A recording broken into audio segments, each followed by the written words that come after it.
Boa tarde. Declaro aberta a 7ª sessão ordinária relativa ao 197º ano acadêmico. Cumprimento os senhores acadêmicos, os acadêmicos que estão compondo aqui a mesa, nosso secretário-geral, Maurício Magalhães, o ex-presidente Rubens Belfort, o acadêmico Oswaldo Moura Brasil. Essa semana nós tivemos uma perda muito querida, que foi do acadêmico Silvano Raia, que faleceu terça-feira. Eu peço a todos que fiquem de pé, vamos fazer um minuto de silêncio.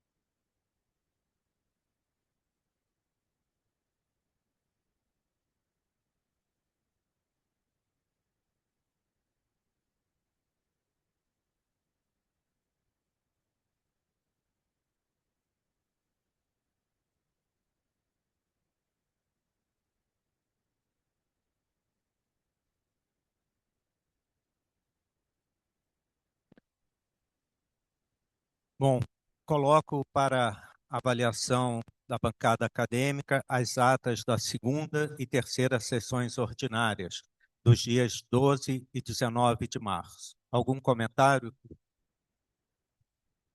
Então, as atas estão aprovadas.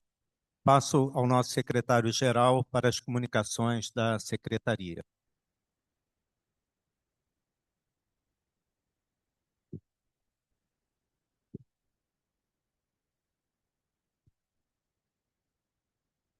Boa noite a todos. Excelentíssimo presidente, Antônio Egídio Nardi, ex-presidente Rubens Belfort, o organizador dessa sessão. Próximo slide.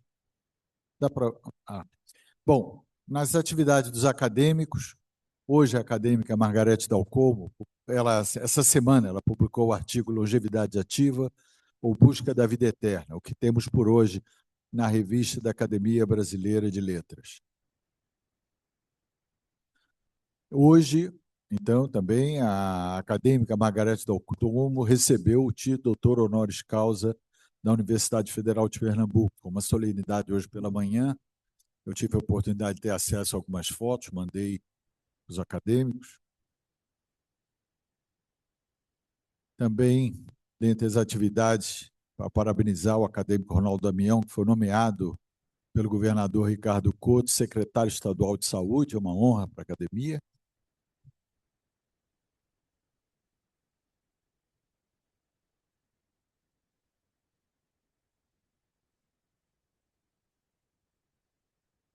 O anterior. Pronto. O acadêmico Paulo Bush participou essa semana do seminário avançado sobre saúde como ponte para a paz, Gaza e Oriente Médio em questão.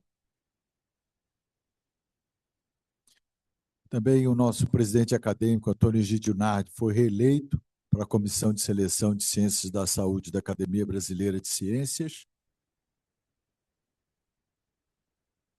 Também o acadêmico Marcelo Morales participou do live da Associação Médica Goiana sobre doença de Chagas, Carlos Chagas e o Prêmio Nobel, dia 26 de abril de 2026.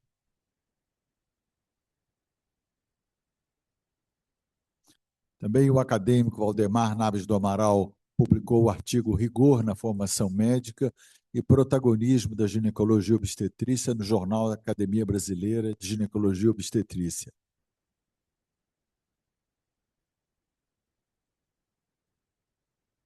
Também o acadêmico Jorge Calil participará do Simpósio de Medicina Regenerativa, Regencom, e foi citado recentemente na Folha de São Paulo pela clonagem do primeiro porco em projeto para transplantes humanos, juntamente com o acadêmico Silvano Raia, que há poucos momentos nós homenageamos aqui, quer dizer, mostrando que até na véspera da morte dele, ele vinha tendo um protagonismo e um destaque pela sua enorme produção científica. Também o acadêmico Omar Lupe recebeu o prêmio do ano da Academia Europeia de Dermatologia em Berlim.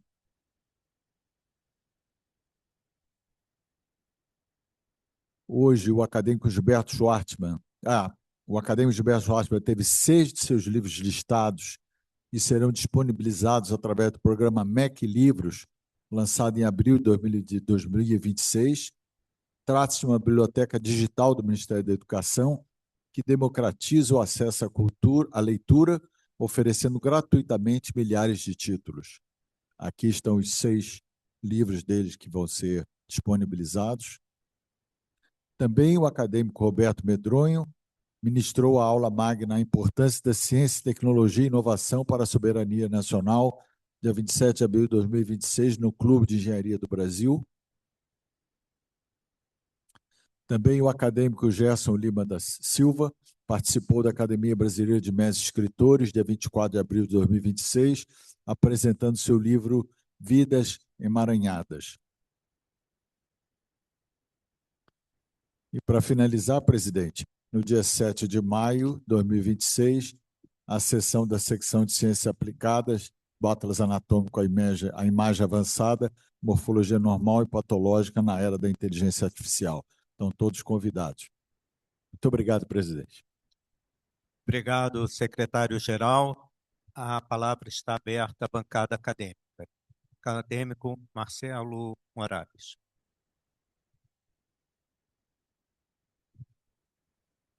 Senhor presidente, senhores acadêmicos, senhoras e senhores, é com grande consternação que nós recebemos já a notícia do falecimento do meu professor Silvano Raia. Tive a oportunidade, durante a graduação, de trabalhar no que chamávamos a NASA, onde se fazia os transplantes de porcos, lá na Faculdade de Medicina.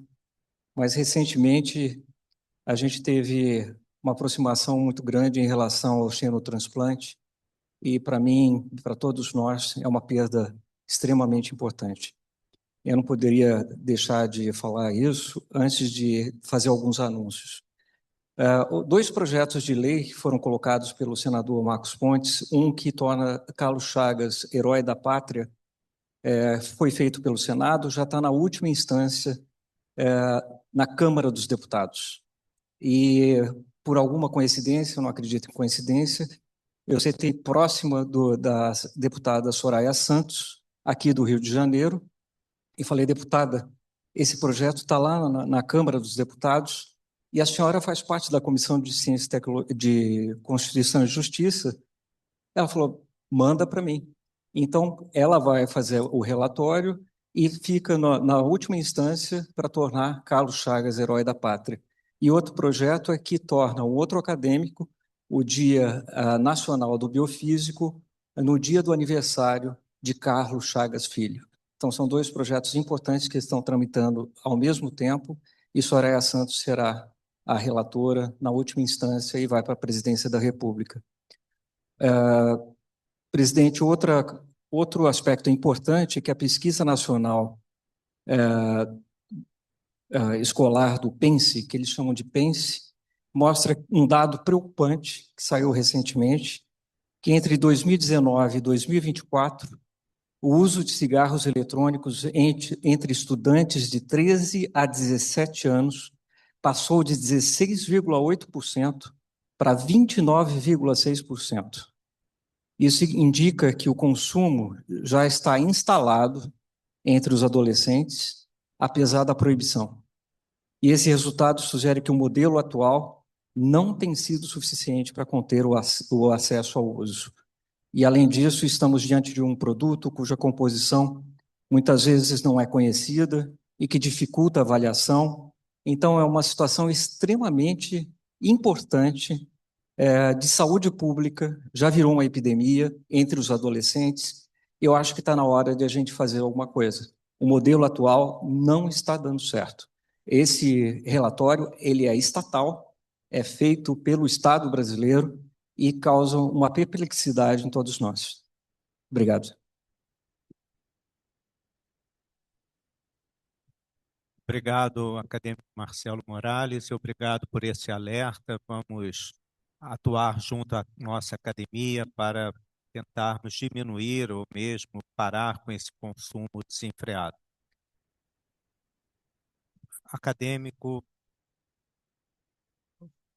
Senhor presidente, senhores acadêmicos, queria corroborar exatamente o que foi dito pelo acadêmico recentemente.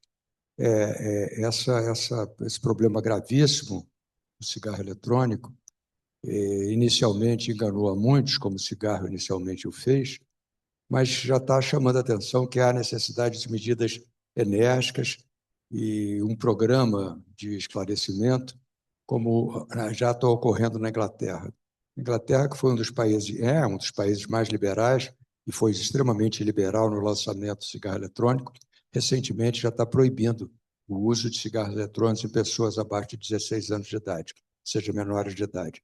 Então, eles já estão lentamente identificando que é um problema grave para a saúde do povo do mundo inteiro. Obrigado, acadêmico Barros Franco. Mais algum acadêmico deseja fazer essa palavra? Presidente Rubens Belfort. Senhor presidente, confrades, visitantes, eu queria também fazer algumas considerações em relação ao acadêmico Silvano Raia, além do que todos nós sabemos. Domingo passado, 48 horas antes dele falecer, por coincidência, nós conversávamos pelo telefone. E ele dizia que estava bem melhor. Ele gostava muito de moqueca de camarão. Eu ainda falei, vamos comer uma moqueca? Ele falou, se tudo for assim, continuar bem, em 2 meses nós vamos comer a moqueca. Felizmente ele faleceu 2 dias depois, mas o que eu queria trazer aqui é que no meio da conversa ele falou, como está a nossa academia? O professor Silvano Raia foi com o tempo cada vez mais se ligando à academia, entendendo o valor da academia, e à medida que ele ia se libertando de uma série de tarefas administrativas e difíceis em São Paulo, ele foi caminhando nessa direção. E ele é um exemplo também para nós todos. Ele viveu essa academia até o fim, tratou de contribuir com a academia, com os ideais da academia até o fim. O professor Silvano Raia já faz parte da história do Brasil, da história da medicina, da história do xenotransplante, e também da história da Academia Nacional de Medicina. Eu tenho certeza que vai continuar vivo em todos nós, enquanto nós também estivermos vivos. É uma pequena lembrança que eu queria fazer do professor Silvano Raia e do amor que ele sempre teve por essa casa. Muito obrigado.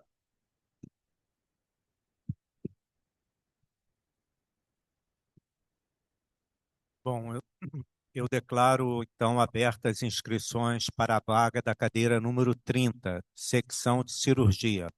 Patrono Jorge de Gouveia, ocupante anterior, o acadêmico Silvano Mário Atílio Raia, falecido dia 28 de abril, terça-feira passada. Período de inscrições irá de hoje até o dia 28 de julho. Vamos passar à ordem do dia, com recentes progressos. O acadêmico José Galvão Alves, que é o responsável pelo recente progressos, não está aqui.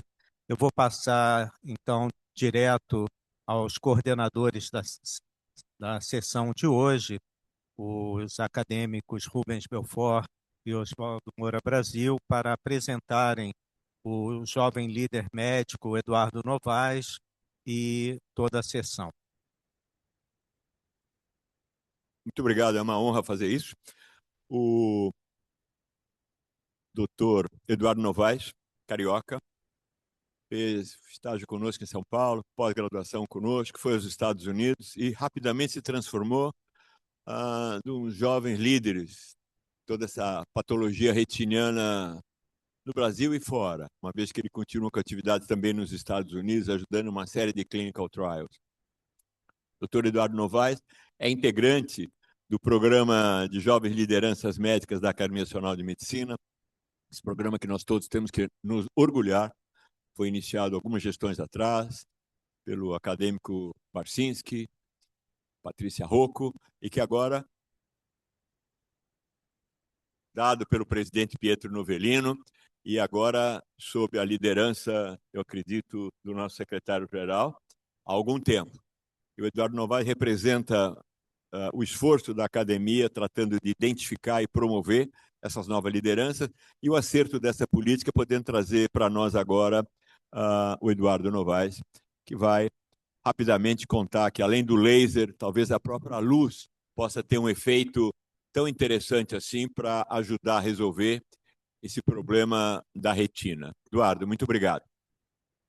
Obrigado, obrigado, professor Rubens, pela apresentação. Gostaria de, primeiramente, agradecer a oportunidade e a honra a todos os acadêmicos, o presidente, de poder palestrar aqui.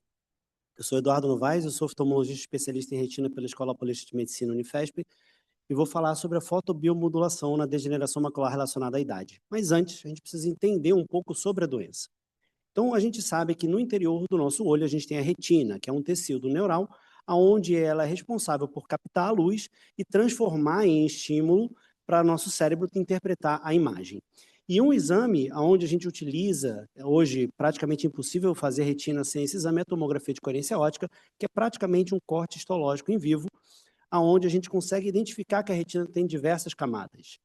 Só que aqui a gente precisa destacar a parte mais externa, a parte mais próxima da coroide, porque é onde essa doença tem todo o seu desenrolar. Então, a gente sabe, né, onde tem essas camadas, a gente tem a membrana limitante externa, os fotorreceptores, mas a gente tem uma camada de células chamada o epitélio pigmentário da retina, que é responsável por fazer a manutenção dos fotorreceptores, fazendo uma depuração dos metabólitos que são decorrentes da transdução do nosso ciclo de visão.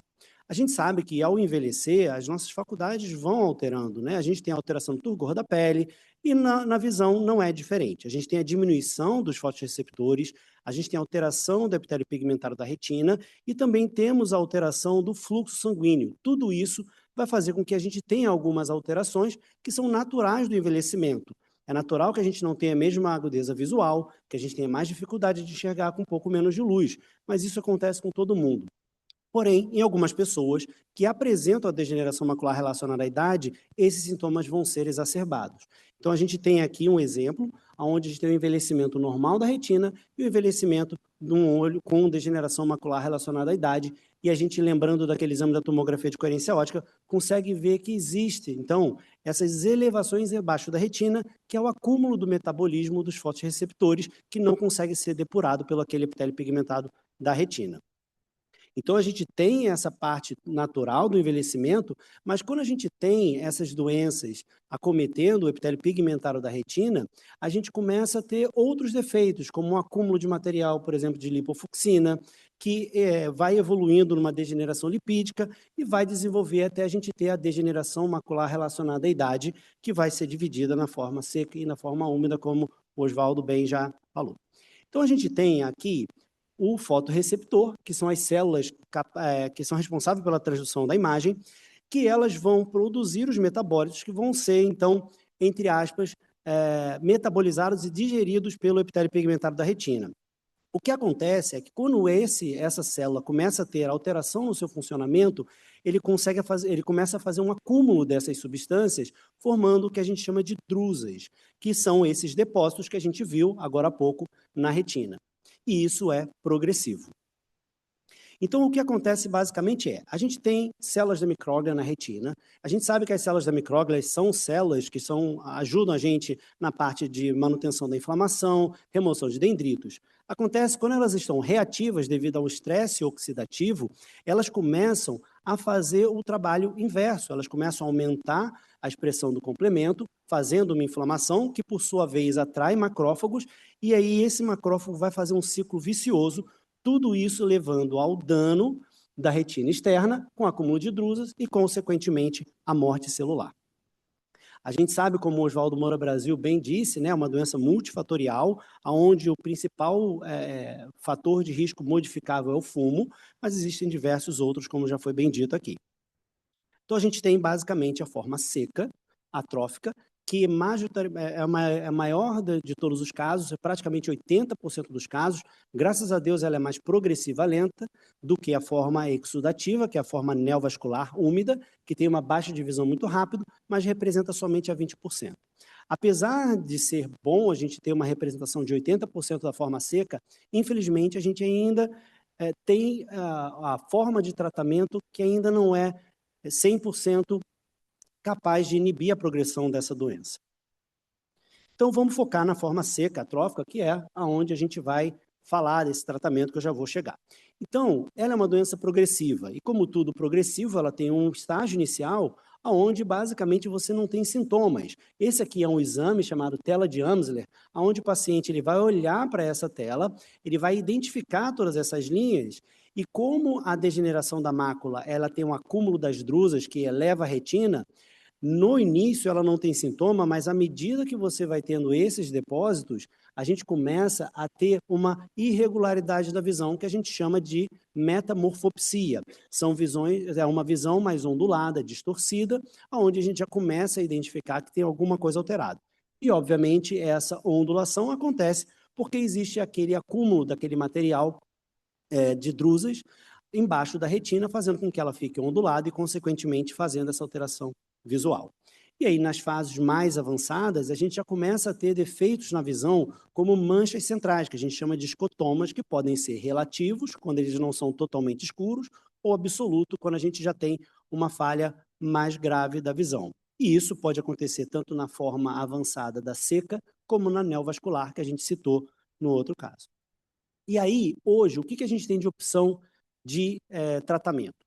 Bem, como o Oswaldo Moura Brasil já disse, existe o AREDS 2, que é uma composição específica de suplemento vitamínico, e é importante que a gente frise isso para os pacientes, porque tem que ser específico, para que os pacientes não caiam naqueles problemas de ver no Instagram, na rede social, complexos de vitamínicos que não têm comprovação científica.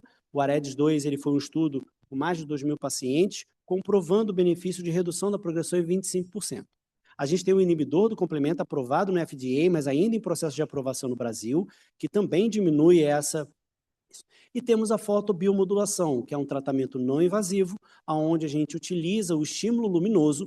A fotobiomodulação ela já é um tratamento que já tem sido estudado há muitos anos, e a gente utiliza isso para também melhorar um pouco o desempenho, entre aspas, das células do epitélio pigmentário da retina.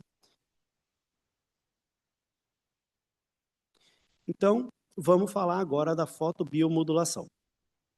Então, como eu disse, a fotobiomodulação ela já existe estudo há diversos anos, ela já tem publicações em diversas revistas renomadas.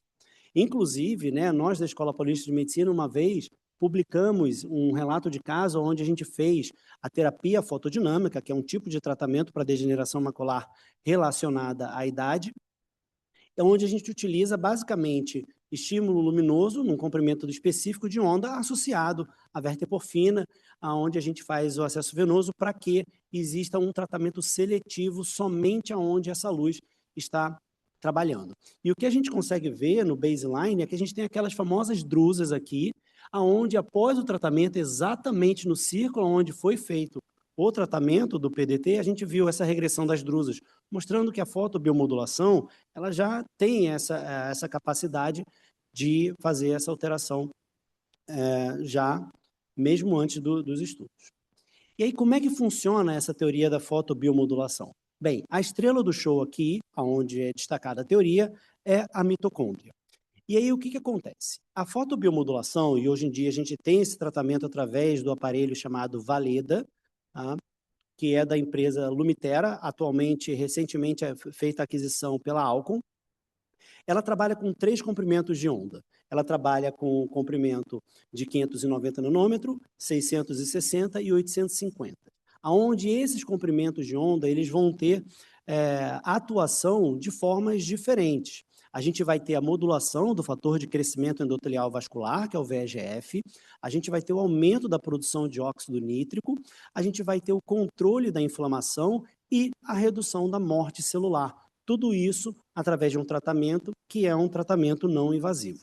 Então, essa é mais ou menos a forma, bem resumida, como funciona a fotobiomodulação. E aí vieram alguns estudos, porque a gente entende que na medicina a gente tem que basear em evidência médica científica. Então, veio o estudo que inicialmente começou com o estudo LightSight 1, 2, posteriormente 3, e recentemente foi publicado o LightSight 3 no acompanhamento de 2 anos dos pacientes. Foi um estudo prospectivo, multicêntrico, randomizado, duplo mascarado e com sham, com um grupo controle através do placebo. E o que esse resultado da fotobiomodulação identificou? Se a gente for ver essa linha escura mais de cima, isso é o ganho de letras de visão do grupo tratado com a fotobiomodulação, com Valeda. E a gente consegue ver que no endpoint no final de 1 ano, de 2 anos, a gente teve uma média de ganho de 6 letras em relação ao baseline. E é importante a gente entender que é em relação ao baseline do mesmo grupo, porque se a gente for ver em relação ao grupo controle, porque a gente tem naturalmente uma flutuação da visão dos pacientes com a degeneração da mácula, ele tem um ganho de aproximadamente 3 letras, e essa informação é importante mais para o futuro. E além da gente avaliar essa parte da questão da melhora da visão, também foi avaliado, mas não foi considerado um dos endpoints, né? Ele não era nem um endpoint secundário, mas foi avaliado também como a forma mais avançada, que é a atrofia geográfica, se comportava com esse tratamento.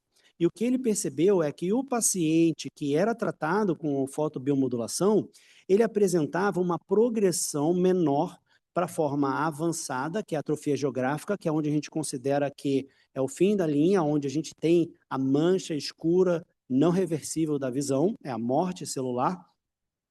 Ele tem 6,8% de progressão versus 24% de progressão no paciente controle.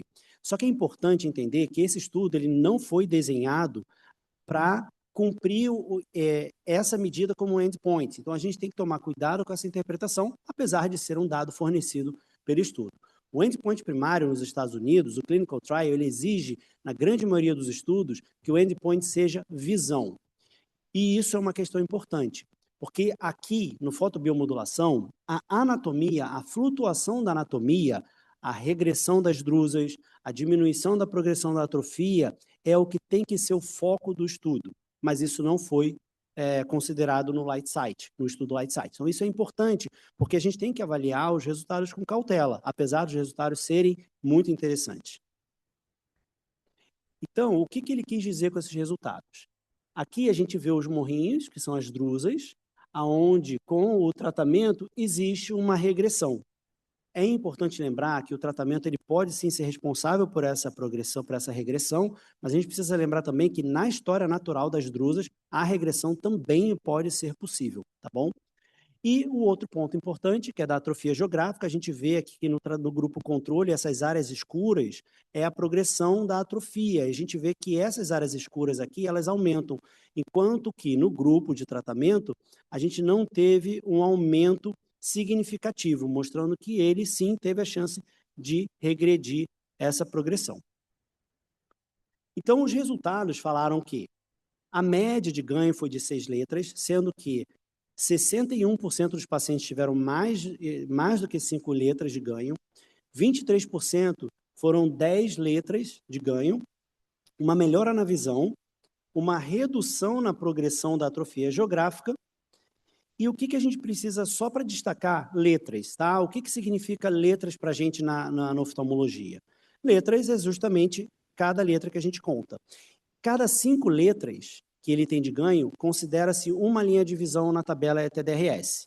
Quando a gente tem o ganho de 3 letras, a gente considera que o paciente ele duplicou a sua visão.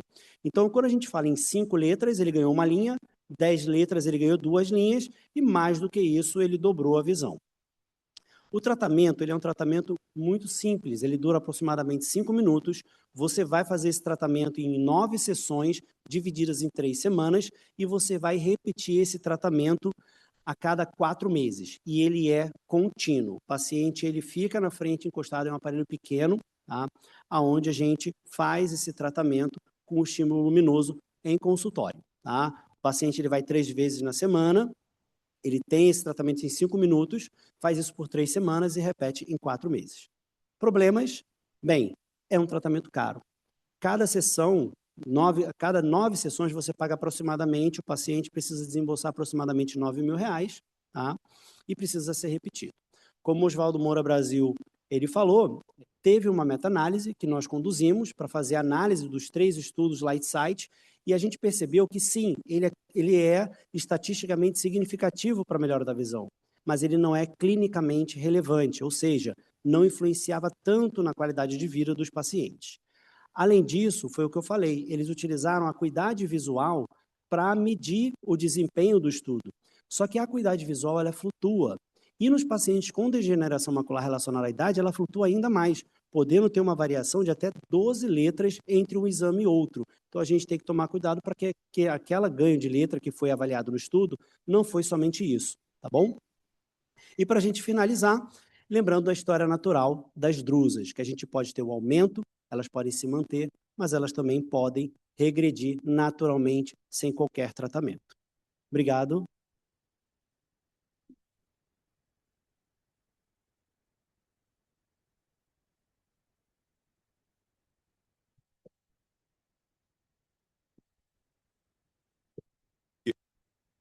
Eu queria agradecer a revisão atualizada e extremamente honesta que foi apresentada aqui, mostrando as vantagens e desvantagens. Como foi falado, isso não está no SUS, é um tratamento caro e, evidentemente, o indivíduo que já ficou cego de um olho, fica desesperado para submeter esse tratamento e acaba realizando no segundo olho, às vezes com mais esperança do que deveria, não é?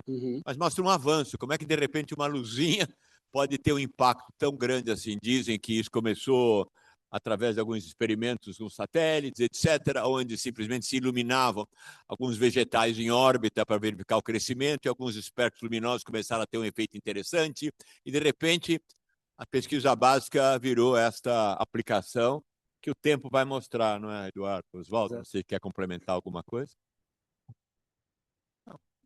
Eu acho que basicamente é isso. A biofotocoagulação é um tratamento que tem um mecanismo que ainda é mal compreendido, atuando sobre mitocôndrias, não é?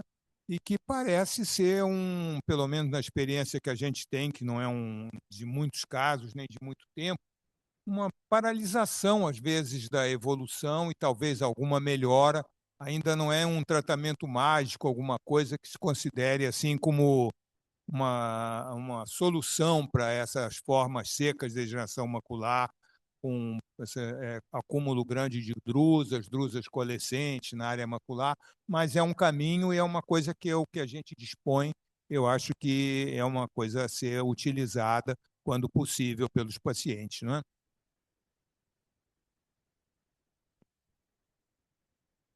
Bom, obrigado. Obrigado. Dando prosseguimento, eu acho que nós vamos agora tratar de um assunto de muita importância, que é o glaucoma, não é?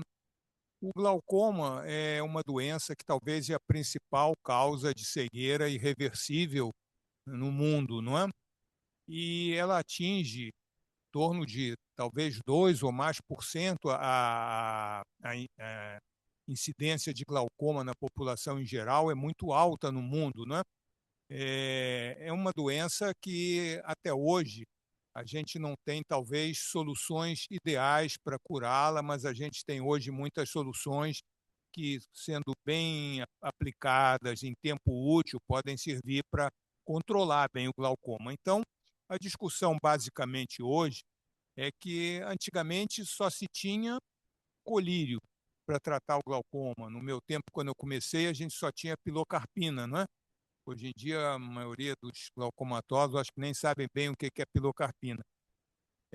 Então, hoje existem lasers que evoluíram desde os lasers térmicos até lasers que são muito menos agressivos ao trabeculado e que parece que têm um efeito muito melhor, muito mais eficiente do que os do passado. E é isso que vai ser discutido e nós vamos ter a oportunidade, o privilégio de ouvir 2 importantes professores da Escola Paulista de Medicina, o professor Paulo Augusto de Arruda Mello, que vai analisar os colírios atuais, o que se usa no glaucoma, e depois o professor Ivan Mainá Tavares, que vai falar sobre as aplicações dos novos lasers no tratamento dos glaucomas. Professor Paulo Augusto.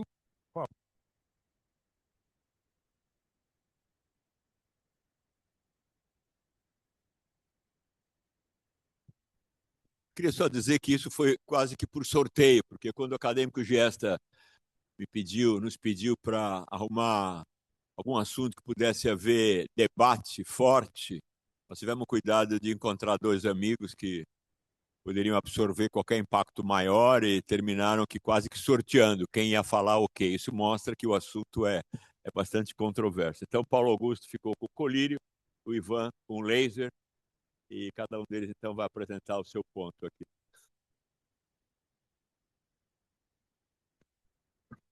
É uma alegria muito grande participar dessa reunião. Eu inicio agradecendo ao presidente acadêmico Antônio Najid Nardi, ao acadêmico Carlos Giesta, acadêmico Rubio Belfort de Mato Júnior, acadêmico Oswaldo Moura Brasil, pelo gentil convite de poder participar dessa reunião. É uma magia muito grande o que acontece na visão. 80% do contato do mundo exterior é feito através de visão. E nós temos uma doença muito importante, o glaucoma, que existe, já havia em 2020 76 milhões com diagnóstico. Desses 76 milhões, 4,5 milhões com glaucoma moderado e grave, onde é muito mais difícil o tratamento, muito pior a qualidade de vida dos pacientes. Há uma estimativa que em 2040 teremos 111 milhões de portadores de glaucoma. E é uma doença que tem que ser tratada pela vida toda, nós não temos cura. Uma doença que 80% das pessoas são assintomáticas, e o senhor já começa a entender a dificuldade de manter a visão nesses pacientes. Então, temos como desafio um diagnóstico precoce, que nós desejamos a todos os pacientes, e que ele tenha uma boa fidelidade de tratamento, uma boa adesão, um bom compliance ao tratamento durante toda a sua vida. Nós não temos um biomarcador que de início já diga é glaucoma ou não, e começa a aparecer uma série de trabalhos agora tentando trazer um novo biomarcador. Existem as várias ômicas, as várias disciplinas, trazendo trabalhos importantes, como a genômica, como proteômica, como metabolômica, como lipidômica, tentando trazer novos marcadores importantes que talvez aí seja o nascimento da perspectiva para que a gente tenha um diagnóstico cada vez mais precoce. Mas existem muitas formas de glaucoma. Nós temos o glaucoma primário de ângulo aberto, aquele que nós podemos ver todo o sistema de drenagem durante todo o tempo, e isso, evidentemente, facilita alguns procedimentos, como o professor Ivan vai comentar daqui a pouco, a trabecoplastia laser. Mas existem outras formas de glaucoma, como o glaucoma de ângulo estreito e ângulo fechado. O glaucoma de ângulo fechado é uma outra morfologia que dificulta o acesso ao recesso do seio camerular. Existe uma série de glaucomas secundários, onde nós temos destruição do sistema de drenagem, e também glaucoma de desenvolvimento, onde tem um tecido mesoectodérmico que tampona o sistema de drenagem convencional. O glaucoma, avaliar só pela pressão intraocular é muito pouco. Nós sabemos que é uma medida indireta e tem uma série de influências da biomecânica da córnea. Então, por exemplo, nós sabemos que a espessura da córnea influencia, mas existem outras condições biomecânicas, como, por exemplo, a esterese da córnea, que pode alterar essa situação. Existem flutuações a curto prazo, a longo prazo, picos de pressão.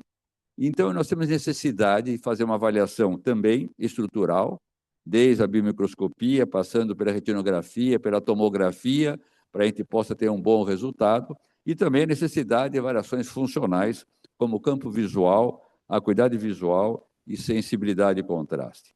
Existem muitas opções, os senhores vão ser colocados aqui, não só em colírios, como os lasers, como as cirurgias, que também trazem um progresso muito grande hoje, até com as cirurgias minimamente invasivas. E qual a dificuldade do controle clínico pelo glaucoma? Por que nós estamos ainda comentando sobre glaucoma nesse momento aqui? É difícil tratar com colírio porque a fidelidade pela vida toda é muito difícil. Nós comentamos que, às vezes, o colírio arde nos olhos, arde no bolso. Aquelas famílias em que, no final de cada salário ainda resta mês, essa manutenção é muito complicada ao longo do tempo. Existe também descaso. Eu tenho clientes oftalmologistas que têm um descaso com o tratamento do seu glaucoma. Esquecimento, problema cognitivo, instalações incorretas, não consegue acertar no globo ocular, está tratando a bochecha, a maxila e não o olho em si. Existem algumas dificuldades motoras em alguns pacientes, como tremores, dificultando o uso do colírio.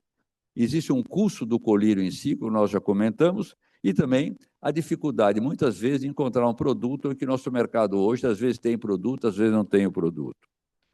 E como é que funciona os colírios? No glaucoma, nós temos o humor aquoso produzido atrás da íris, nos processos ciliares, passa pela pupila para a câmara anterior e é drenado lá no recesso do seio camelular. No glaucoma, nós temos uma dificuldade de drenagem e o colírio, o humor aquoso que devia ser drenado, ele volta e, dessa forma, aumentando a pressão intraocular. O tratamento mais importante do fator de risco do glaucoma ainda é a redução da pressão intraocular.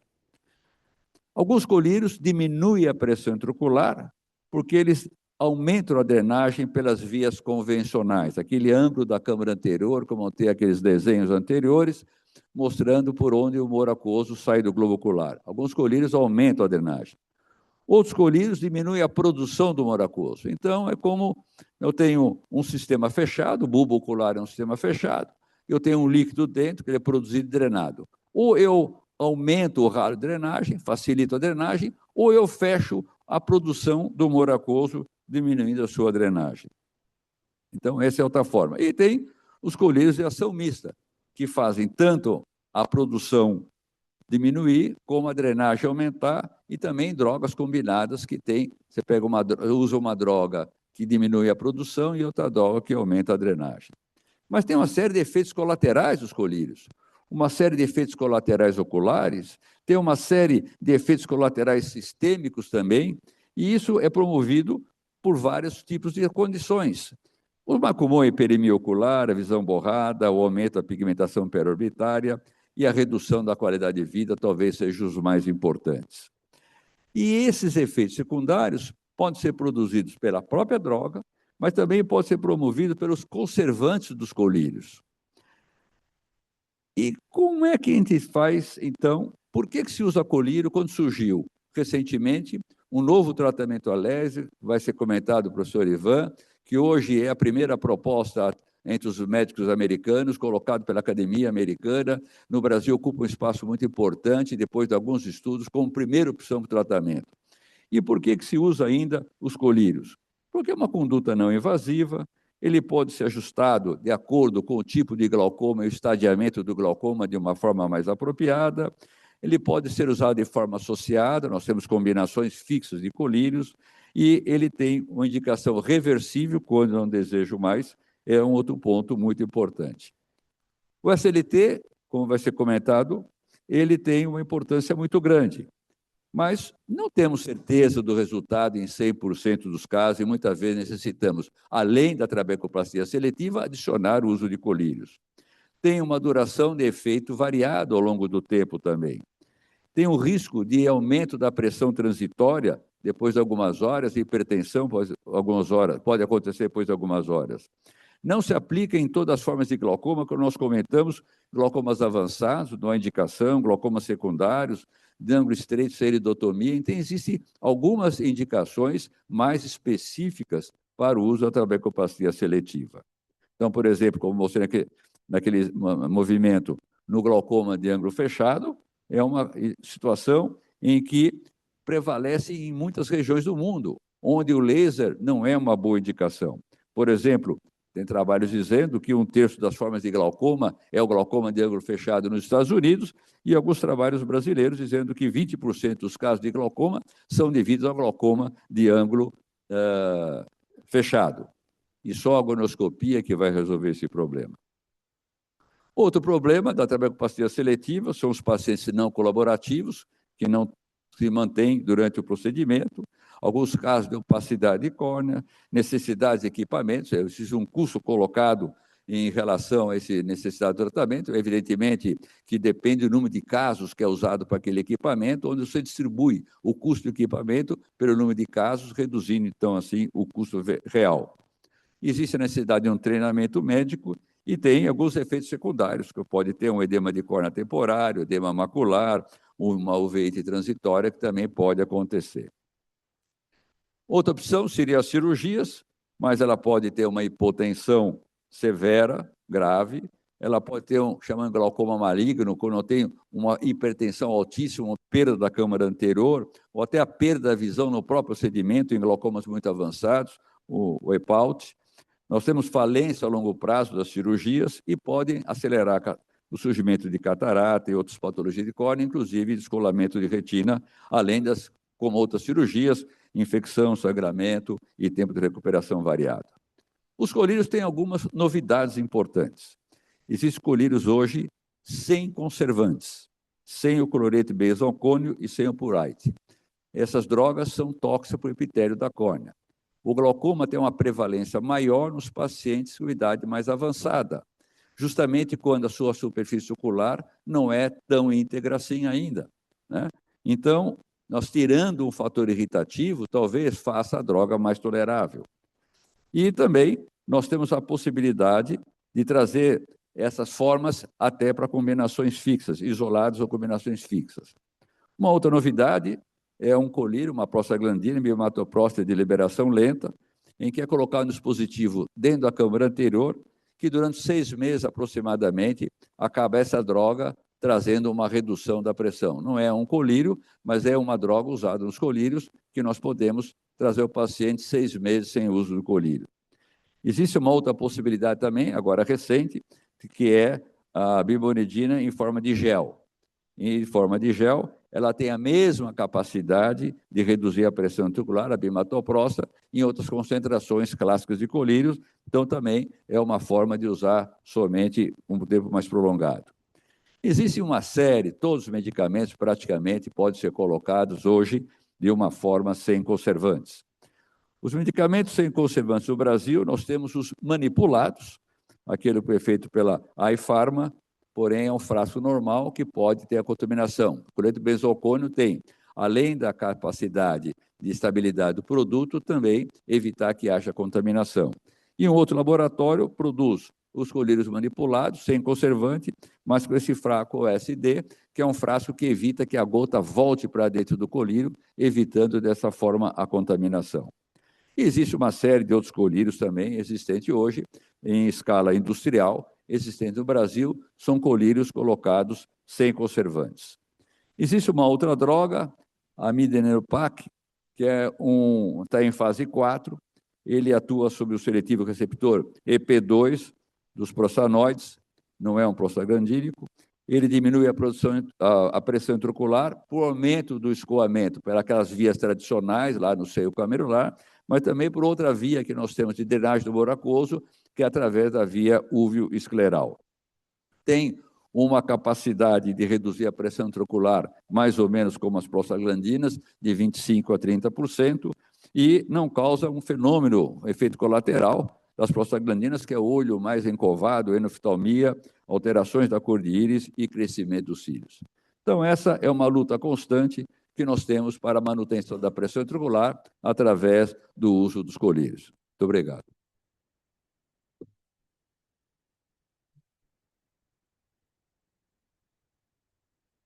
Vamos a seguir agora ouvir o professor Ivan Mainar Tavares, que vai nos falar sobre as possibilidades de tratamento com laser.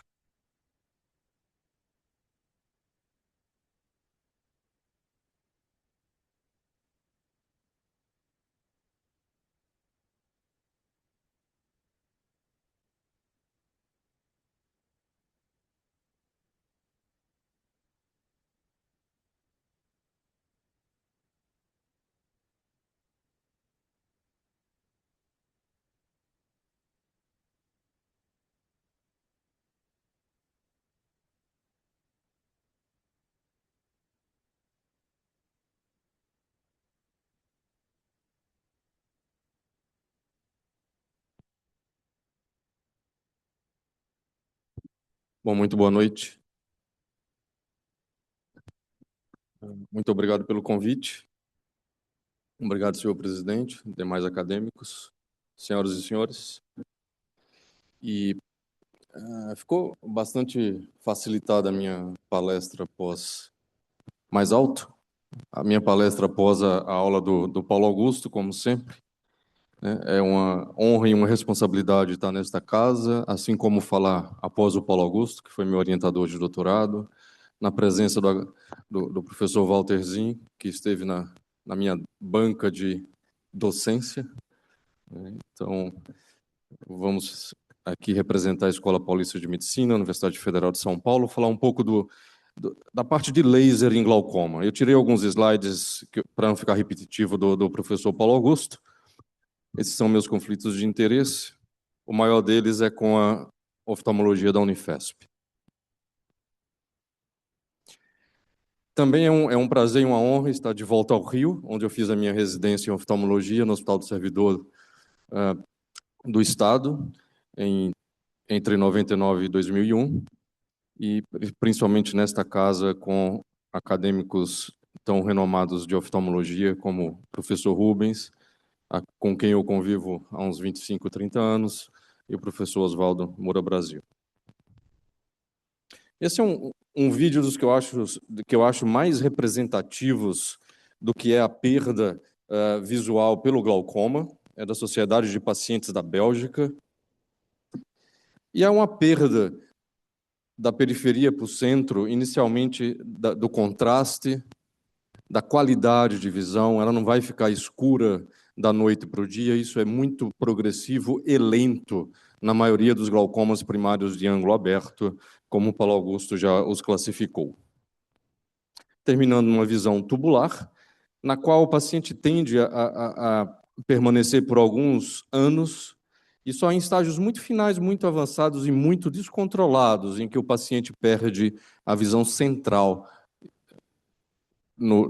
com o glaucoma. Por definição, nós temos um grupo de neuropatias ópticas caracterizadas pela degeneração progressiva, como o nosso colega acadêmico mencionou um pouco atrás, das células ganglionares da retina. Por isso, o interesse em intervir na função destas células para recuperar a visão ou a baixa visual provocada pelo glaucoma e outras neurites, como foi citado anteriormente. E qual que é a importância da célula ganglionar da retina? É que ela é a conexão da retina sensorial com o cérebro.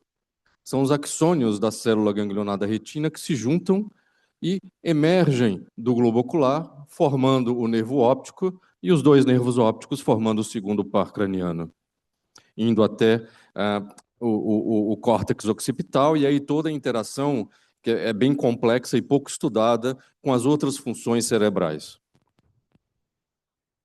É a principal causa de cegueira irreversível no mundo, em todos os levantamentos da Organização Mundial de Saúde. É a segunda causa de cegueira após a catarata e leva a uma cegueira, dependendo do estudo, entre 10% e 15% dos pacientes tratados. A prevalência no Brasil, mostrada por Sakata e colaboradores no interior do Paraná, é bem compatível com os Estados Unidos da América e a Europa, em torno de 2,4% de glaucoma primário de ângulo aberto e menos de 1%, como o Paulo Augusto falou, 1/3 dos glaucomas são de ângulo fechado, além dos glaucomas secundários. Isso se repetiu na Grande São Paulo, na região metropolitana, num estudo da Unifesp, da professora Solange Salomão com a OMS, mostrando o glaucoma também como a principal causa de cegueira irreversível. Aqui a região de produção do humor aquoso, do líquido intraocular, atrás da íris. Esse líquido vai para a câmara anterior, pela pupila. Por correntes de convecção por diferença de temperatura, esse líquido vai para o seio camerular, o ângulo da câmara anterior. E lá é drenado numa estrutura chamada trabeculado, em que o humor aquoso vai vencer as trabéculas e vai chegar na região entre a última versão do trabeculado, o trabeculado cribriforme, e a parede endotelial do canal de Schillen, que foi um vaso durante a gestação. E aí há um transporte ativo, há uma formação de vesículas tipo pinocitose, e esse funcionamento tem que estar adequado, e é este funcionamento que está prejudicado no glaucoma primário de ângulo aberto, por gatilho ou supressão gênica, a gente não sabe direito ainda, mas essa função de macrófago, essa função de pinocitose, que está diminuída no glaucoma primário de ângulo aberto, principalmente a partir dos 40 anos de vida. Então, há um depósito, há uma alteração ultraestrutural dos trabeculócitos, como se chamam essas células, alterações de citoesqueleto, há uma disfunção de toda a célula trabecular, com maior resistência à drenagem do humor aquoso, ele não para de ser produzido, não é reduzida a produção do humor aquoso, e há um aumento da pressão, já que se trata de um sistema fechado, o globo ocular. Vamos falar um pouco da trabeculoplastia, então nós vamos agir nesta malha trabecular com laser. É nessa malha trabecular que também age a pilocarpina, como já foi citado, e uma pequena fração da ação dos análogos de prostaglandina, que são outros colírios que o Paulo Augusto já tinha falado. Então, esse é o primeiro aparelho do primeiro fabricante. Hoje tem vários fabricantes diferentes. O paciente fica sentado como se fosse fazer um exame de oftalmologia tradicional. Usa-se um colírio anestésico para se colocar essa lente, e o laser é aplicado através dos espelhos dessa lente no seio camerular, naquela malha trabecular, que é essa porção mais pigmentada que a gente vê logo atrás da mira do laser de IAG. Essa mira é fixa, a gente, no protocolo mais recente, são 100 aplicações nos 360 graus da malha trabecular. Uma animação de um dos fabricantes mostrando a ação do laser modificado de IAG, 532 nanômetros, não 1064, como o IAG tradicional, sensibilizando a parte pigmentar das células do trabeculado. E, com isso, levando à ativação de macrófagos, de citocinas e de várias proteínas, melhorando a função do citoesqueleto, melhorando a função macrofágica e melhorando a função de pinocitose da parede endotelial do canal de Schlemm. Aqui é só um comparativo. Nos primeiros estudos, à esquerda a gente tem o laser diodo, na época ainda o laser de argônio verde, mostrando a cratera que era feita no trabeculado, e ele agia distendendo o restante da malha trabecular circunvizinha e melhorando a drenagem. Essa era a teoria. Mudando do laser quente, né, do laser diodo, ou laser verde de argônio, no passado, para o de dupla frequência IAG, de 532 nanômetros, mostrando que, mesmo na microscopia, não há dano celular, dano tecidual visível. Temos dois grandes estudos que baseiam essa mudança de paradigma, essa mudança de conduta que o professor Paulo Augusto citou, já pela Academia Americana de Oftalmologia, pelo NICE e o NAS, no Reino Unido, que é o primeiro estudo publicado no The Lancet, em 2019, e o segmento de 6 anos publicado no Ophthalmology, agora em 2023. Os resultados desses estudos colocaram a trabeculoplastia seletiva laser na posição de ser oferecida como primeira linha de tratamento.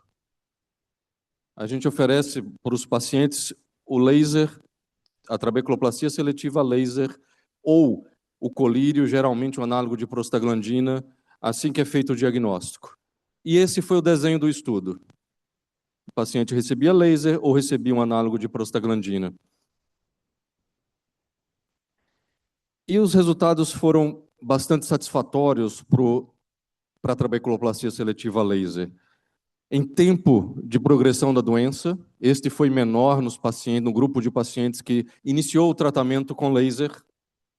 Em tempo de necessidade para cirurgia de catarata, que é acelerada nos pacientes com glaucoma, a indicação de cirurgia de catarata, pelo colírio, pelos tratamentos a laser, pelos tratamentos cirúrgicos, mas esse estudo nos mostra que o laser induziu menos catarata do que os colírios. Então, a progressão da doença foi menor no grupo do laser, a liberdade de medicação foi maior, evidentemente, no grupo do laser, porque no grupo dos colírios era possível entrar para o grupo de laser se não tivesse controlado adequadamente. E todos, praticamente, tem uma análise à parte, mas os pacientes do grupo colírio que precisaram ir para o laser ficaram livres de colírios numa porcentagem também muito satisfatória. e melhorou a qualidade de vida por todas as questões que o Paulo Augusto falou, de aderência, de você precisar, alguns pacientes até com dificuldade para apertar o frasco, para instilar o colírio, esquecimento, efeitos colaterais, olho vermelho, coceira, prurido, que a gente vê com os colírios no dia a dia. A necessidade de cirurgia incisional para glaucoma também foi menor no grupo do laser, e a de catarata também foi menor que na segunda análise, como eu já tinha falado para vocês. Há outros estudos, agora já se aumenta a dose do laser, um supra-threshold treatment, que o tratamento hoje a gente coloca a energia a ponto de formar pequenas bolhas, sem formar a cavitação do tecido, e quando formam-se as bolhas. Esse novo protocolo, que está mostrando resultados melhores até do que o Light, aquele publicado no Lancet, quando a gente observa as bolhas, a gente aumenta mais 0,1 ou 0,2 a potência do laser e faz acima do limite, né? um over threshold treatment. Isso mostrou resultados ainda melhores, mas ainda precisa de mais segmento para a gente usar isso no dia a dia. O retratamento também é possível. No início, no estudo inicial do The Lancet, não se acreditava que o retratamento fosse possível, porque com o laser diodo ou laser de argônio não era possível, mas se mostrou satisfatório também o retratamento de pacientes que responderam bem, melhor ainda, o retratamento, e os pacientes que não apresentaram resposta adequada na primeira aplicação de laser, boa parte deles apresentou uma resposta satisfatória na reaplicação. Isso veio com um estudo de 6 anos. Principalmente o estudo do Lancet, ele fez uma análise de custo-efetividade, que mostrou uma custo-efetividade muito mais satisfatória para o grupo do laser. E nós fizemos, na tese de especialização em MBA, há uns 2 anos, essa análise no Sistema Único de Saúde. E mostramos que o impacto econômico para o Sistema Único de Saúde, quando o Ministério da Saúde resolver trocar o protocolo de tratamento, se iniciar com colírio para se iniciar com laser, é absurdamente alto, com economias aí na casa de milhões de dólares, como está descrito no nosso estudo, publicado no Arquivos Brasileiros da Oftalmologia em 2025. E esses resultados têm sido mostrados em outros países, e por isso o próprio NICE e o NHS mudaram a conduta para oferecer laser como primeira opção. Mais recentemente, houve esse desenvolvimento pelo um grupo de Israel e adquirido por uma empresa americana, da aplicação do laser sem lente, pela própria conjuntiva e pela esclera.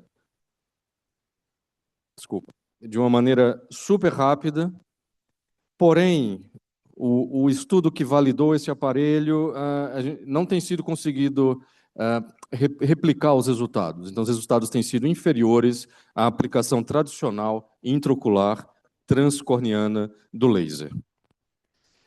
Com isso, o nosso protocolo de tratamento de glaucoma mudou pela introdução do SLT aqui muitas vezes antes do colírio, pelo menos oferecido ao paciente, explicadas as condições, as indicações e contraindicações de cada uma das condutas, seja ela o tratamento clínico, seja ela o tratamento a laser, e o embasamento na literatura com trabalhos com resultados bastante robustos, com segmento bastante longo, mostrando um resultado satisfatório e maior do laser versus os colírios no segmento, no controle da doença glaucoma, principalmente o primário de ângulo aberto.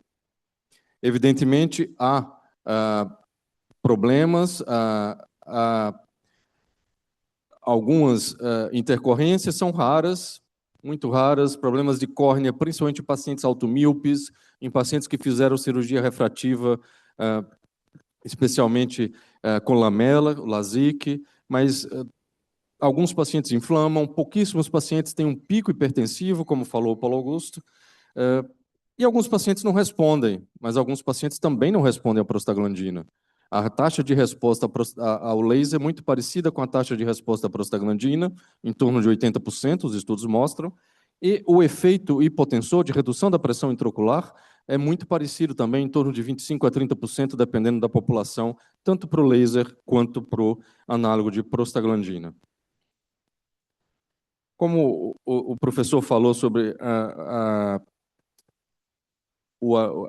substância, né, apresentada na Academia Americana de Neurologia, eu só queria mostrar que tem uma substância também já em fase 3 de estudo nos Estados Unidos, pela Universidade de Stanford, professor Jeffrey Goldberg, com quem eu convivi na Universidade da Califórnia em San Diego durante o meu fellowship, e ele já conseguiu mostrar melhora da função visual, melhora da espessura da camada de fibras nervosas, a tomografia de coerência óptica, com implante de liberação lenta intravítreo de fator neurotrófico ciliar.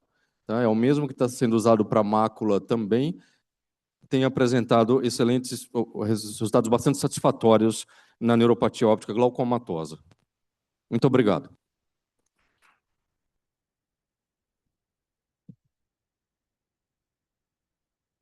Muito obrigado, professor Ivan, pela excelente aula. Nós passamos agora à próxima parte, que vai ser a discussão. O acadêmico Gesta, eu volto a lembrar, teve essa ideia brilhante de promover discussões em campos opostos para realmente poder levar discussões mais objetivas e dinâmicas. Eu queria aproveitar já para fazer uma provocação. Algum de vocês talvez seja interessante conversar também, para quem não é oftalmologista, sobre o possível efeito benéfico de uma vitamina B, não D de dado, mas B de Brasil 6, como maneira de diminuir a perda visual no glaucoma. Acho que isso também pode ser colocado para aumentar a confusão, né? Mas eu queria agora passar a palavra, então, para outra brilhante jovem especialista que nós temos, que é a professora Maria Vitória Moura Brasil, que vai discutir e nos ajudar nesse fogo cruzado sobre glaucoma e, evidentemente, com a aprovação do nosso presidente, abrir a palavra, então, inicialmente para a bancada acadêmica e para os presentes. Obrigado, professor. Excelentíssimo acadêmico, professor Antônio Nardi, acadêmicos Rubens Belfort, Oswaldo Moura Brasil, Maurício Magalhães. É uma honra estar aqui e é uma tarefa árdua discutir professores tão ilustres como o professor Paulo Augusto e Ivan, que são uns exemplos para mim no glaucoma. Então, o que eu acho mais importante a gente salientar primeiro é que o glaucoma é a principal causa de cegueira irreversível, como Ivan e Paulo Augusto colocaram, e por que é uma doença tão silenciosa? Porque o paciente só vai estar assintomático nos estágios mais profundos, que foi mais avançados, como o Ivan mostrou. O glaucoma não dá uma perda súbita da visão, igual numa degeneração de mácula, igual num descolamento de retina, mas sim dá essa perda progressiva. E o paciente só vai sentir isso quando o campo está muito acometido, que ele tem maior risco de queda, maior risco de acidentes, maior risco de acidentes automobilísticos. Então, é muito importante a gente fazer o diagnóstico precoce, né? Algumas poucas pessoas abrem o quadro de glaucoma com lesão central, isso é muito raro, mas a gente tem que ficar de olho, que isso já determina um quadro grave que a gente vai ter que tratar de uma forma agressiva, né?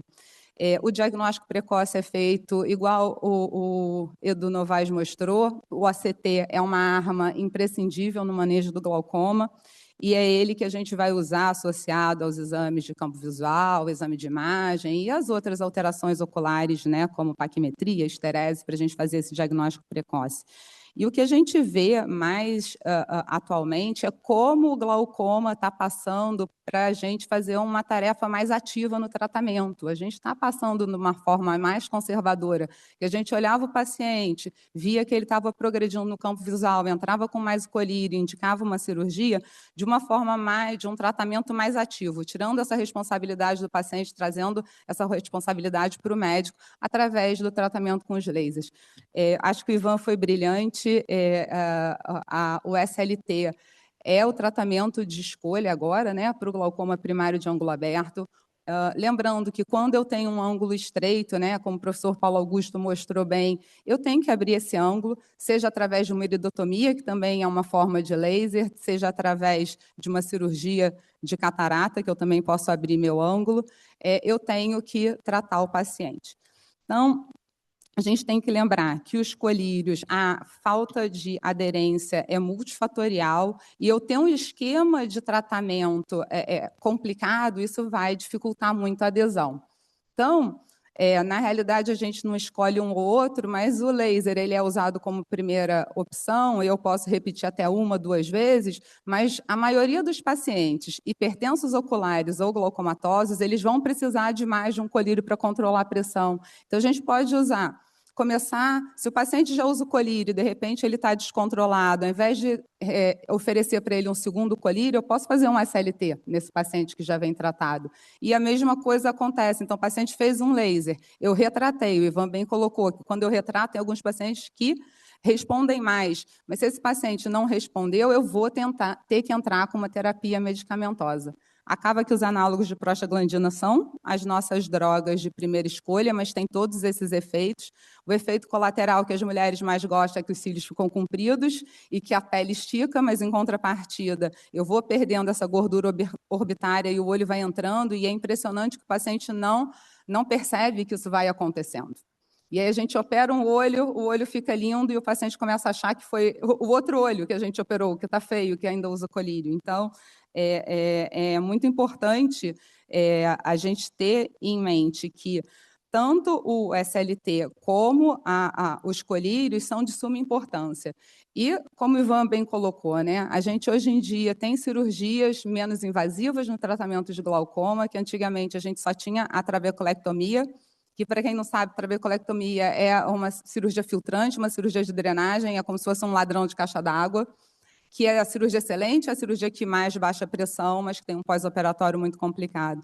Então, a gente, hoje em dia, aproveita a cirurgia de catarata com paciente com glaucoma mais inicial ou moderado, a gente pode fazer uma ablação desse trabeculado, né? A gente tem aparelhos que a gente pode romper essa malha trabecular, da mesma forma que eu faço isso com o tratamento a laser, eu posso fazer uma excisão mecânica, abrir essa malha trabecular, e às vezes eu posso fazer isso com um custo muito barato, se a gente for pensar em SUS, é só eu entortar a ponta de uma agulha de insulina que eu consigo ablar esse meu trabeculado e tratar o trabeculado, e a gente vai seguindo no tratamento, às vezes até precisar de cirurgias mais invasivas, mais importantes, até destruir corpo ciliar para a gente reduzir a pressão do olho.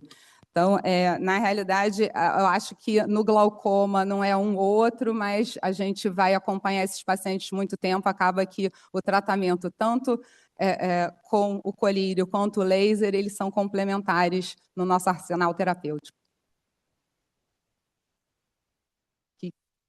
Professor.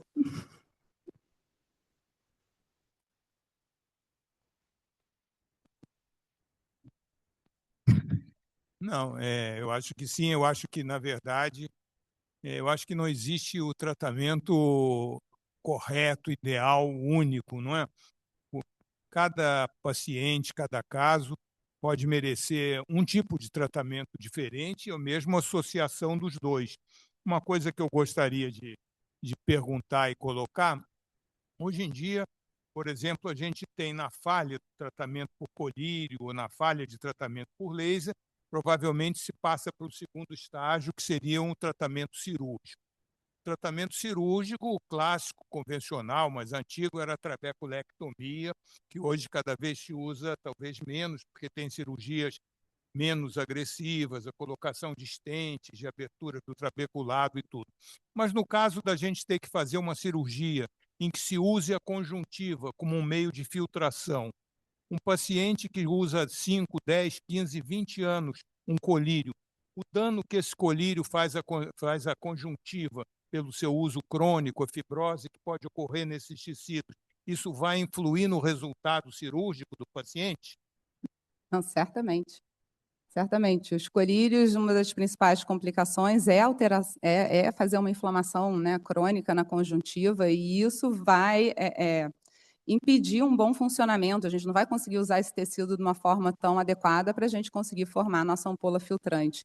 Então, assim, hoje em dia, a gente tenta, dentro do possível, tratar a superfície. A gente já começa usando colírios sem conservante para minimizar a alteração.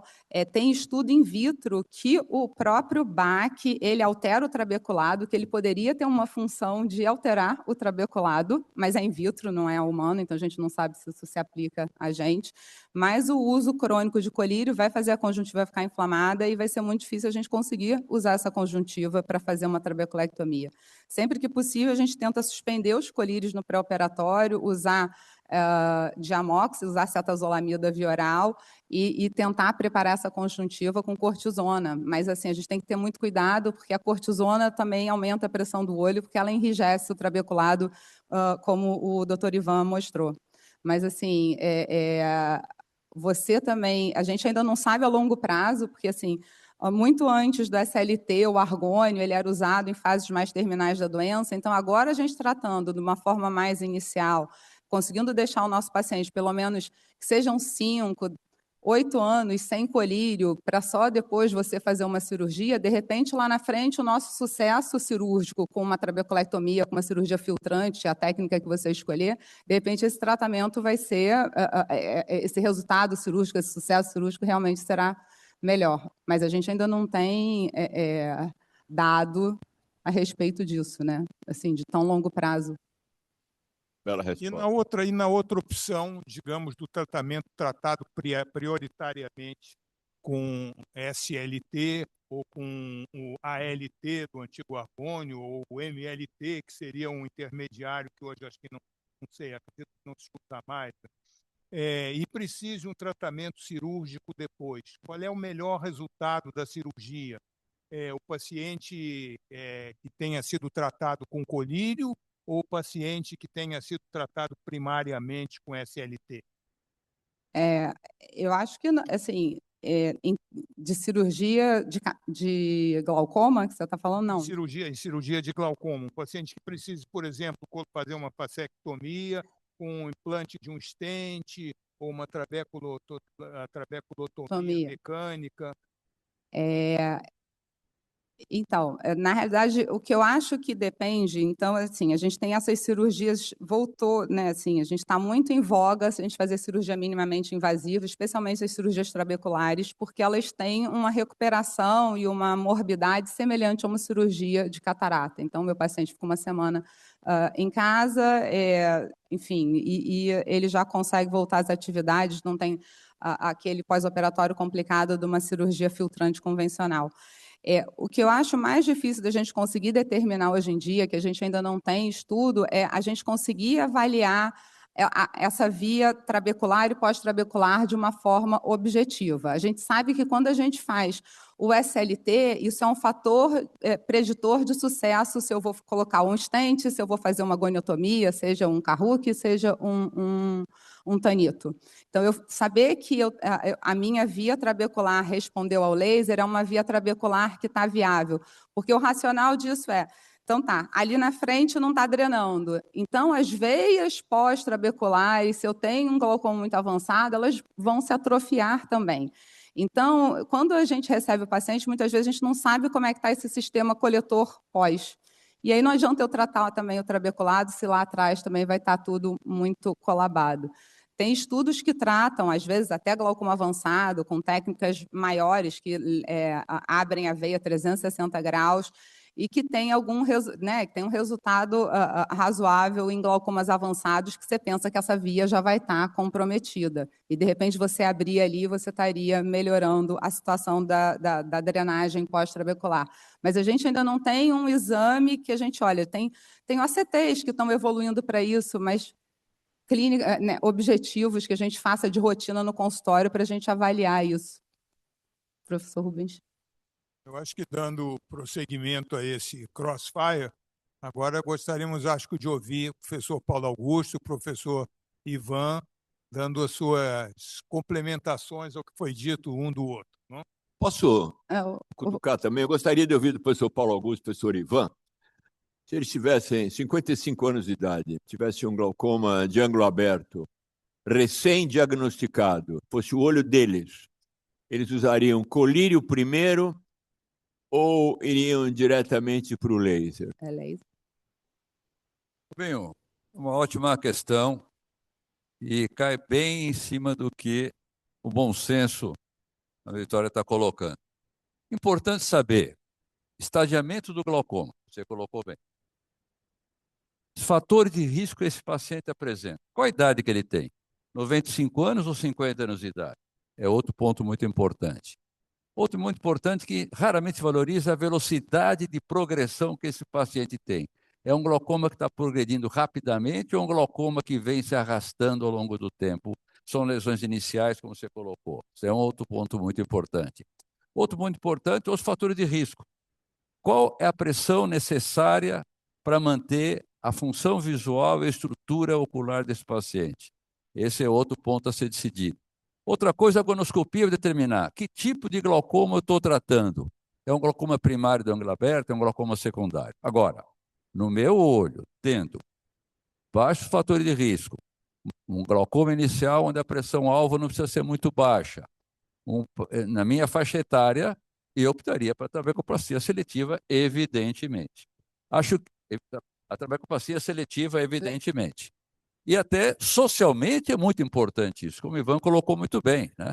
Atendendo os problemas de saúde pública ocular, e glaucoma é um grande problema de saúde pública, pela sua prevalência altíssima que tem na população, aumentando com a idade, a nossa população está envelhecendo mais, a trabecoplastia é um procedimento fundamental a ser colocado à disposição de todos. Porém, não é o único, não é o único. Existem outras formas em que ainda é necessário os colírios e conhecer efeitos colaterais dos colírios, como evitá-los, como melhorar a prevalência dos colírios, a manutenção da visão pelos colírios. Isso é fundamental. Eu tive a oportunidade de escrever recentemente para a Sociedade Brasileira de Glaucoma como prescrever os colírios, como utilizar os colírios e por quê. Quando o paciente sabe o porquê, ele usa o colírio corretamente. Enquanto ele não sabe o porquê, ele vai pingar no canto do olho, ele pinga fora, ele não usa às vezes. Isso é um negócio uma coisa muito importante para manter a sua visão. Mas respondendo a sua pergunta, aquele caso de glaucoma primário de ângulo aberto, um paciente com inicial, no glaucoma avançado, não. Até glaucoma moderado, a minha opção atual é para uma trabecoplastia seletiva. Laser. Eu vou ser mais breve na resposta, Paulo Augusto já fundamentou bem. Eu me encaixando na população estudada no Light, né, que é o estudo do Lancet, eu faria trabeculoplastia, faria laser em mim. Quer dizer, pediria para alguém fazer. Ivan, você poderia comentar um pouco a B3? Acho que é interessante para os não oftalmologistas, principalmente aqui, porque é uma coisa que parece piada, né? Vamos lá. E tá um problema, chega a ser um problema sério, tanto que a Academia Americana lançou um daqueles statements das academias americanas, né, sobre isso. Então, a vitamina B3 e a nicotinamida, a niacina, não serve para o olho, né? Ela tem a função de melhorar a função mitocondrial, entregar mais ATP, isso que está debilitado na célula ganglionar da retina no glaucoma e em outras doenças também, né? Ela tem sido usada, ela foi um ensaio, um estudo clínico moderado, não foi tão grande assim, americano, que usou junto com piruvato, foram 3 gramas de nicotinamida, e o órgão controlador do ensaio clínico suspendeu o ensaio, né, por causa da hepatotoxicidade que vários pacientes desenvolveram com 3 gramas de nicotinamida dia. Tem um ensaio nórdico agora da Escandinávia usando 1 grama de nicotinamida, e esse está em andamento, né? E tem alguns colegas americanos e pouquíssimos aqui no Brasil usando 1 grama para alguns pacientes, mas sem a evidência científica necessária ainda. Tá? Eu tomo há 3 anos 1,5 gramas, estou vivo por dia, agora espero que funcione. Faz prova de função hepática, hein? Faz prova de função hepática. Então, 2 aspectos importantes, eu acho, para quem não é oftalmologista. O primeiro é o impacto financeiro de uma coisa dessas. Quer dizer, por um lado está todo o dinheiro que a indústria ganha com os colírios, centenas de milhões de dólares no mundo inteiro, a vida inteira, e o oftalmologista não ganha nada. Aí vem a trabeculoplastia seletiva laser, onde, de repente, a indústria não ganha, mas o oftalmologista ganha R$ 5.000 ou R$ 8.000 cada aplicação de laser que faz. Isso nos Estados Unidos também está tendo um impacto muito grande, né? Um dos maiores especialistas em glaucoma dos Estados Unidos do mundo atualmente, com quem o Ivan treinou recentemente em São Paulo, de maneira muito educada, lembrava isso. Quer dizer, os americanos estão partindo em cima disso para ganhar dinheiro contra a trabeculopatia seletiva, etc. e tal. E a indústria, por outro lado, está muito acuada. Essa história da trabeculopatia seletiva a não tocar, se é verdade que essa invenção de Israel comprada pelo laboratório álcool do mundo vai virar realidade, vai ser uma confusão.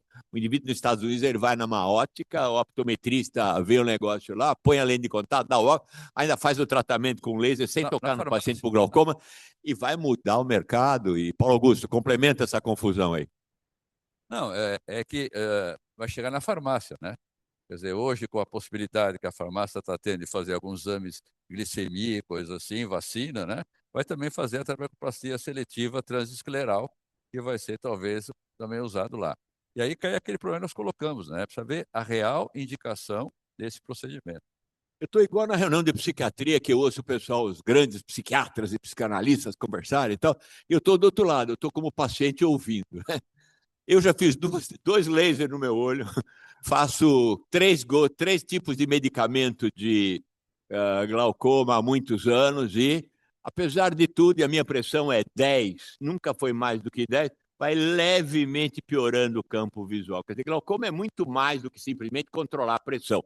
E a medicina continua ainda igual o cara no posto de gasolina medindo a pressão do automóvel. Tem outros fatores. Quer comentar um pouco isso também? O número de fatores de risco aumenta muitíssimo. O problema da raça no japonês, glaucoma de ângulo de pressão baixa. Inclusive, o uso muito comum no Japão de usar vasodilatadores sistêmicos tentando melhorar a perfusão intraocular, né? Então, você tem a apneia do sono, você tem o DIP noturno de pressão arterial, você tem o paciente que agora trata a hipertensão dele, agora tem um DIP mais profundo, você tem uma série de fatores que entram até os fatores genéticos que entram as histórias familiares de glaucoma. Então, tem uma lista enorme, eu tenho um slide que tem uma lista enorme, até diminuição da pressão licórica, por exemplo, é um dos fatores que pode desequilibrar o equilíbrio da pressão na lâmina cribosa. Então, tem uma série enorme de fatores que precisam ser pesquisados. Além, evidentemente, de má perfusão, de obstrução de carota e outras coisas que podem acontecer. Miopia também. Alta miopia. No início... Olha, você não quer sentar aqui à mesa? Você está em pé aí há tanto tempo. Sente aqui conosco. Para dispensar.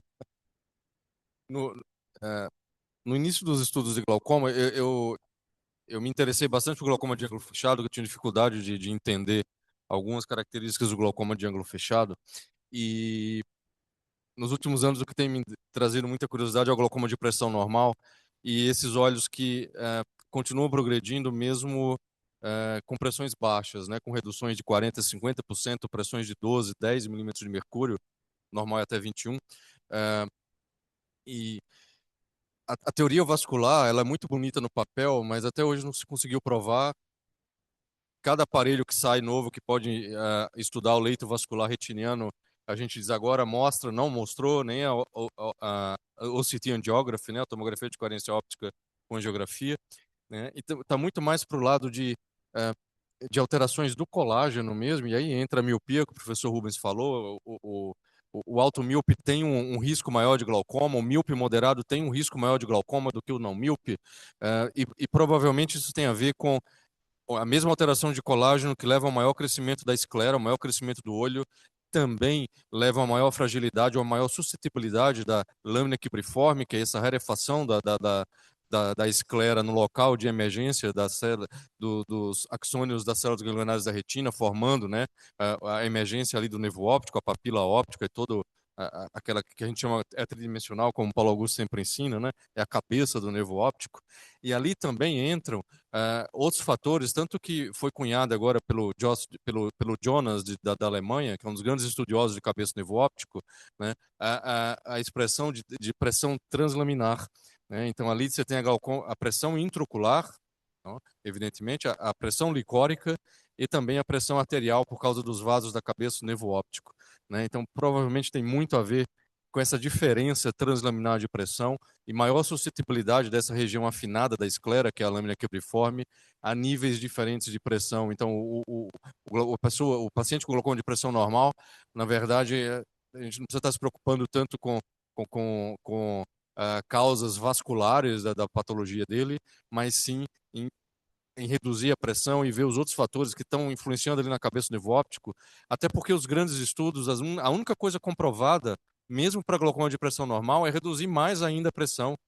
Né? Então, o paciente tem 10, está progredindo, você tem que reduzir. O problema é que a gente chega num limite de 6, né, que é o que mantém o tônus ocular e em relação à pressão venosa episcleral. Quando cai de 6 milímetros de mercúrio, a gente começa a ter um colapso da estrutura do globo ocular. Né? Então, e é outro problema tão grande quanto. Né? Mas eu acho que tem muito mais a ver com essa questão do colágeno e da resistência, da tolerância da esclera à pressão intraocular em alguns pacientes. Isso é bem mais prevalente, como o Rubens falou, no Japão, né, de onde vem os grandes estudos de glaucoma de pressão normal e quem a gente estuda e ouve muito nesse item.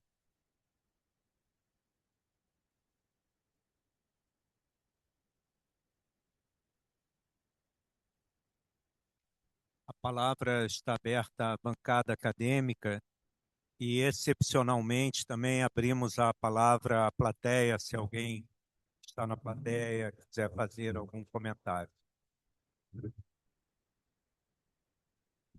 Acadêmico Maurício Yunes.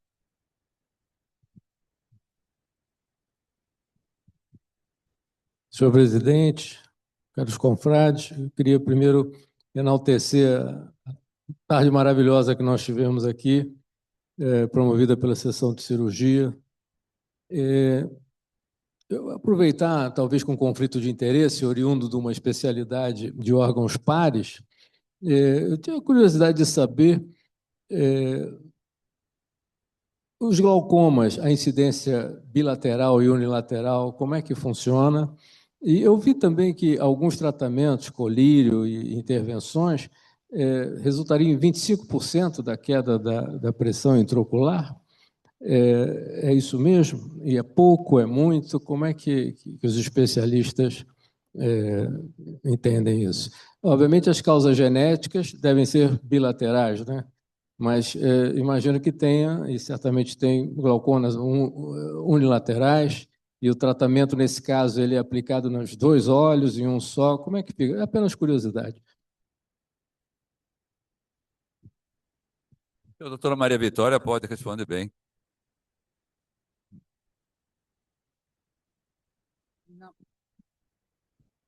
Na realidade, né, por definição, o glaucoma primário de ângulo aberto ele é bilateral e assimétrico.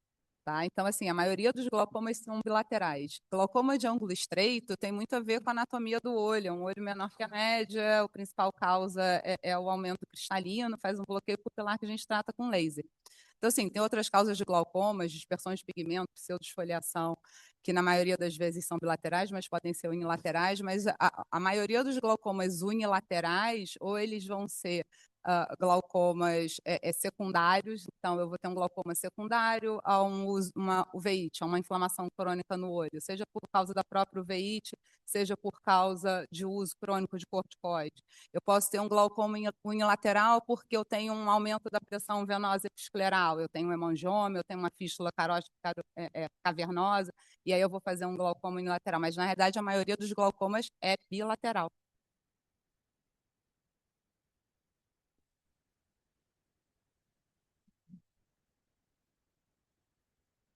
Continua aberta a palavra. Mais alguém deseja fazer uso da palavra?